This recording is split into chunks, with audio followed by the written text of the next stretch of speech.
ప్రారంభం చేసుకుందాం. అందరూ తలలు వంచి ప్రభు సన్నిధిలో మనమందరము కూడుకొని ఆయన ఆరాధించే సమయము, ఆయన్ని స్తుతించే సమయము, ఆయన కనపరిచే సమయము, ఆయన్ని ప్రార్థించే సమయము ప్రారంభమైంది.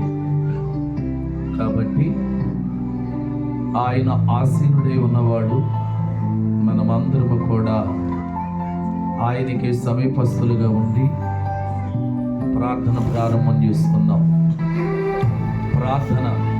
ప్రేమ కలిగిన మా తండ్రి, నీ ఘనమైన నామానికి వందనాలు, స్తోత్రాలు. నీ దయతో క్షమించి మా పాప దోషాలు కడిగి నీ కృప ద్వారా రక్షించి వాక్యముతో స్థిరపరిచి బలపరిచి నీ రక్తము ద్వారా మమ్మల్ని కడిగి నీ వాక్యం సెలవిస్తున్న మాట, ఎక్కడైతే ఇద్దరు ముగ్గురు కూడి నీ నామమందు నిన్ను కనపరుస్తారు వారి మధ్య నేను ఉంటానని వాగ్దానం చేసిన దేవుడు,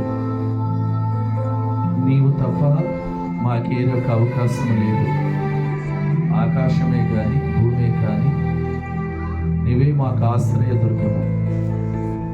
జ్ఞాపకం చేసుకోండి, ఈరోజు విశ్రాంతి దినం. మీరు ఇశ్రాయేలీయులకి చెబుతున్న మాట, నేను పరిశుద్ధుడిని, మీరు కూడా పరిశుద్ధులే. ఈరోజు ప్రతి ఒక్క బిడ్డ ప్రభు సన్నిధిలో గడపాలని నీ వాక్యం సెలవిచ్చుచున్నది. ఎన్ని పనులున్నా, మరి ఎన్ని యొక్క ఇబ్బందులు విరుకులు ఉన్నా అవన్నీ కూడా పక్కన పెట్టి ప్రభు సన్నిధిలోకి వచ్చి మీరు చెబుతున్న మాట, నన్ను ఆరాధించి నన్ను గణపరచు వారిని నేను దీవిస్తానని నీ వాక్యం సెలవిస్తుంది. ఈ బెతస్తా స్వస్థత కోనేరు ప్రార్థనా మందిరంలోకి నీ సంఘ బిడ్డలందరినీ నడిపించుకురండి ప్రభువా. నీ సంఘం, నీ బిడ్డలు సమకూర్చబడిన విధానాన్ని బట్టి ప్రార్థిస్తున్నారు.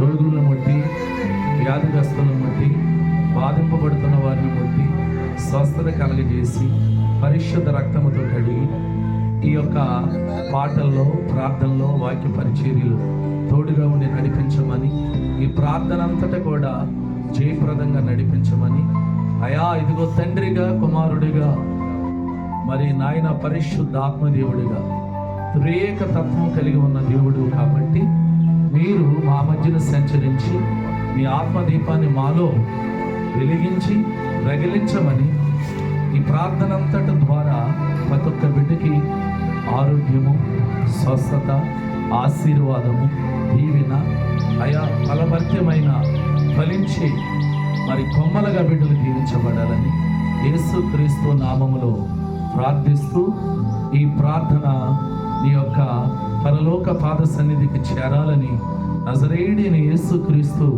నామం పేరట ప్రార్థిస్తున్నాను తండ్రి. ఆమేన్, ఆమేన్, ఆమేన్. యేసయ్యకి స్తోత్రాలు. ప్రభు పేరట కూడి వచ్చిన బిడ్డలందరికీ నా హృదయపూర్వకమైన వందనాలు.